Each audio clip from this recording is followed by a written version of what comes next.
Yeah. So Nigeria's House of Reps is investigating telcos. A very, very weird story. I Very wanted to weird. vex and do something immediately, but I was working on another story. So I'm hoping somebody does something. If not, I'm going to drag somebody again. Yes. Nifemi, your Okay. name is in front.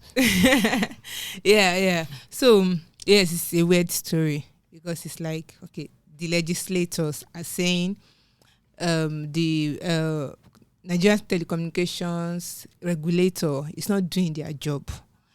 Like, you're not doing what you're supposed to do. You're supposed to help Nigerians connect, especially people that are in underserved areas, but you are not doing it. So the House of Representatives is now saying that we want to investigate what you've been using money to do. Like what you've been doing, want to investigate it. Why are rural areas not connected? What is going on? And that is what they want to investigate. It's weird in another sense because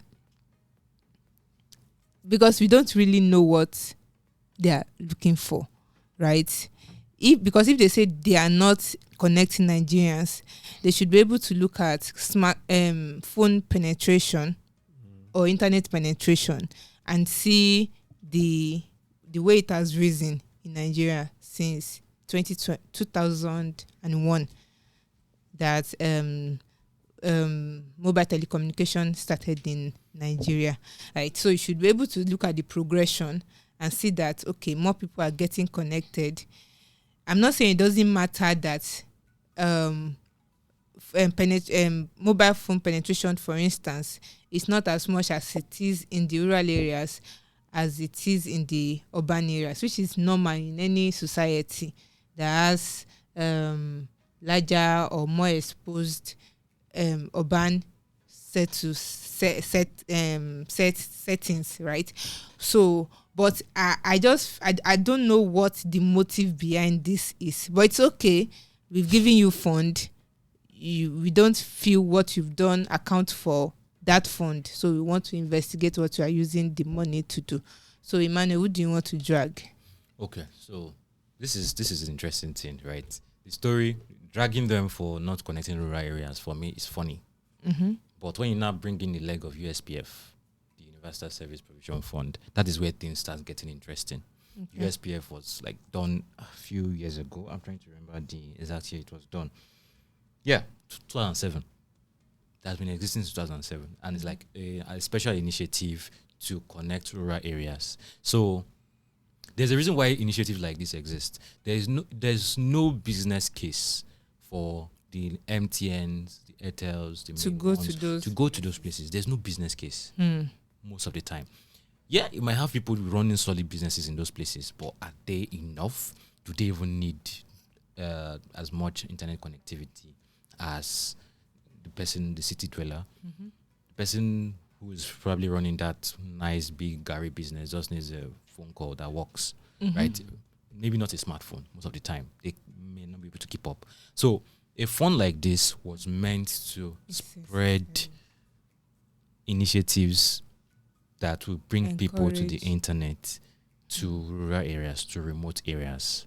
See, the another way I'm looking at it is it's supposed to, maybe the fund is supposed to be to incentivize Private sector telcos to move move to those areas. to those areas. So, but this is how many years now? 2007 till 2017, 10 years. About 12 years, I think.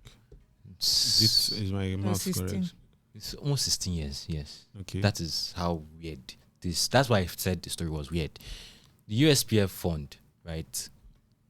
A lot of ministries have been part of this, and they've probably. This is a fund that is running into billions. I think. Correct me if I'm wrong, but I think like 65 billion naira that was moved into this project. So let's say Nigerian government, say Ekiti state government, remove right of way. The private sector is thinking, okay, they've removed right of way. Should I go? If I go and bring this infrastructure, what will be the returns look like? But if the government is already incentivizing me to go to those places, I would go. But most of the time, and I'm saying this from discussions with experts that I'm not privy to say, in public. They don't want to be quoted. In this particular USPF fund, a lot of messy things happened. A lot of go and bring your money first.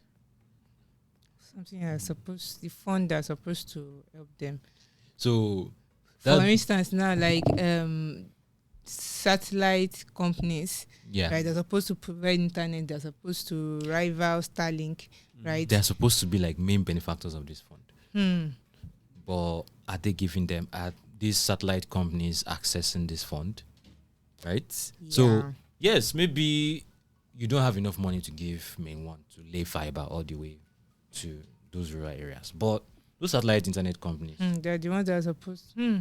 Now I get it. Now I get Good. it. But then 16 years is like how many tenure? That's 4. 4 tenures. So what are you talking about? I'm trying to say that why have they not been keeping them accountable? That is not a question for us to answer. Yeah. Do you want us to look for somebody in the House of Reps so I can talk with? I don't mind. Because this is a going concern, as they call it. It's something you should like you do AGMs for companies. It's something that you should review every other year. Yeah. But now that you say you want to, in fact, the current director of NCC, Mark Dambata, yeah. yes, how long has he been there? Since I can remember. Yes, as long as 16 years. I'm not No, sure. definitely not. And I'm 16 sure I'm not years. very sure of the documentation of Okay. of government parastatals. Okay. Let's keep a pin on this. Go and investigate, then come back with more informed perspective on these issues. Because that USPF fund thing is bigger than we think. And it's going to be a big issue if we start exposing people's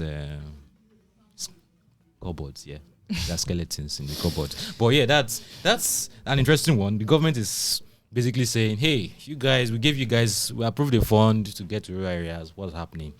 They said we should do electronic transmission of results, and we're still having the issue of Here we are. yeah. So let's keep it.